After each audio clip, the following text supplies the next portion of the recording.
My journey back to running wasn't easy. It's been a long and often quite dark road that could only be lit by a burning desire. A deep want to reclaim a lost part of my identity and regain confidence. But patience and consistency eventually pay off. Nowadays, my early runs are more than just about exercise. By putting on my running shoes and stepping out the door instead of making an excuse to sleep in, I keep my willpower sharp. Because when you start your morning with something hard, the rest of your day feels easy. As I settle into my stride, my mind clears up and I find a peaceful moment for myself. A moment of reflection and clarity that stays with me. Finally, each mile I've conquered reminds me that the only thing that can really limit me is my own mind and the stories that I allow it to feed me.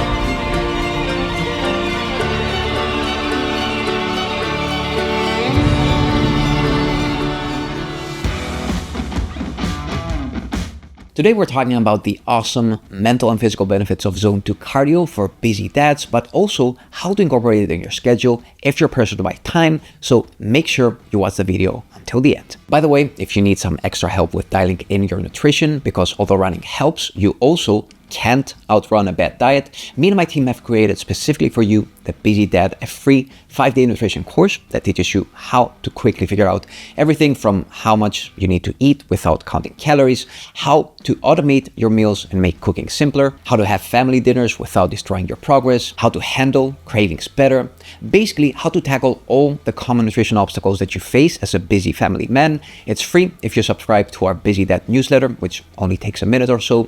So go get that done and quickly come back to keep watching. An easy way to determine if you're in Zone 2 is the talking test.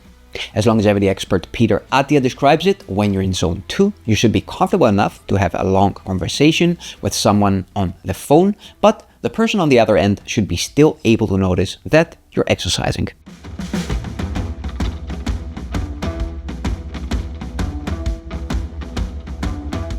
Now, the problem with us men in Zone 2 training is that most of us think that unless you're gasping for air on your knees once you're done, going for a run is not worth it. We have this no pain, no gain notion where unless exercise feels very, very uncomfortable, it's not doing anything for us. And so we skip over Zone 2 since it feels deceptively easy. Therefore, because we connect running to self-torture in our head, we end up hating it and never succeed at turning it into a habit. Instead, once you learn to enjoy the comfort of a slow-paced jog, and you also learn to manage your ego as 70-year-old ladies pass by you, I don't know about you, but that happens to me for sure, not only do you start to enjoy it, but it doesn't even feel like a workout anymore. Eventually, even if you think that you hated slow jogging like me in the past, you can even get addicted to it. Nowadays, although there can still be occasions that I encounter some resistance before getting started, once I override that, and I'm about 2 minutes into it, my run feels more like a pleasant movement break rather than a workout. It's basically like a reboot for both my brain and body, since it gets me out of my chair and office and gets the blood flowing while also allowing me to get some fresh air and natural light as I clear my head. The more you get into Zone 2 training, the more you discover the benefits that it has to offer. And although there's been a lot of controversy around cardio in the previous decades, research nowadays is pretty clear on the effectiveness it has on fat loss, but also its importance for overall health and longevity. In a nutshell, keep in mind that although strength training is very important and it should be the foundation of your training, and it's also a great place to get started from, by completely neglecting your cardiovascular conditioning, you're leaving a lot on the table. Now, even if you've seen a few videos on this channel, then you probably already know that I personally love walking, and if you can afford the time for it, it can be amazing for your overall fitness. But if hitting your daily step goal is too time consuming with walking, then Zone 2 can be another great tool for boosting your step count in a lot less time. On average, you can get the same amount of steps that you get after an hour of walking in less than 35 minutes of jogging at a slow Zone 2 pace. And this brings me to my next point. When you're in your early 20s, ignoring Zone 2 and capitalizing on strength training works just fine if all you care about is building an impressive physique.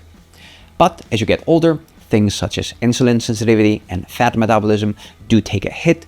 This is not really because your physiology changes so much as a lot of people like to think. Rather, it's because your lifestyle becomes a lot more sedentary, making things, therefore, such as Zone 2, a very helpful tool for squeezing in, again, more movement into your daily life, and therefore making it a great fat-burning weapon in your exercise arsenal. Having a decent diet in place and getting the right amount of calories in is not something that you can avoid when you want to get or stay lean, but adding some extra movement can make your diet less restrictive and less miserable, and by extension to that, easier to maintain in the long run. Finally, once you get used to it, there's something about that peaceful repetitiveness of a slow cadence and breathing during Zone 2 that can relax the mind and help you steer towards more creative and optimistic ways of thinking and problem solving. In the end, not everybody can run. It requires discipline, stamina, and an overall can-do attitude. So sticking to my running routine, especially on days that I struggle to get started, gives me a sense of achievement, and it boosts my confidence like nothing else. Another great thing that most people don't think about when it comes to Zone 2 training is that it can actually improve your performance with your strength workouts. The reason behind that is that it increases your work capacity, which means that it helps you recover faster, and it allows you to get less winded between your reps and sets, especially those high rep sets, therefore allowing you to train more and to train harder. Plus, it's not that taxing if you don't overdo it, and therefore it doesn't get in the way of your recovery. And even more so, it can actually promote active recovery by helping sensitive areas like your joints and connective tissues heal faster due to increased blood flow. At this point, I should also mention that including things such as a short warm-up before my running, using a zero drop and open toe box shoes, using a midfoot strike, all these have been game changers in terms of overall foot, knee, and lower body health. But those are different topics for another video. Finally, if sleep is not your strongest point, if you struggle with it every now and then like me, then Zone 2 can make a big difference with that as well. I can testify for that definitely. And as you know, when sleep improves, everything else in your life will improve as well. If you're new to cardio, then even a total of 60 minutes added to your weekly routine can make a big difference. After that, if you want to take it to the next level, I recommend building it up gradually to 150 minutes per week, which is a good standard for not only losing weight and staying lean, but also for overall health and longevity. Although running is probably the easiest way to practice Zone 2, there are various activities that you can choose or combine it with, from cycling indoors or outdoors to swimming to rowing or whatever might be your thing. The key is finding an activity or a combination of activities that you enjoy and fit your lifestyle. You can mix it up with uphill walks and hikes, which are ideal for the weekend and something you can also do with your family. You can even get a running stroller if you're struggling to fit it in when you have to watch over your little one. If you are overweight and you're just getting started, even parts of your day that include walking at a rapid pace can be considered Zone 2.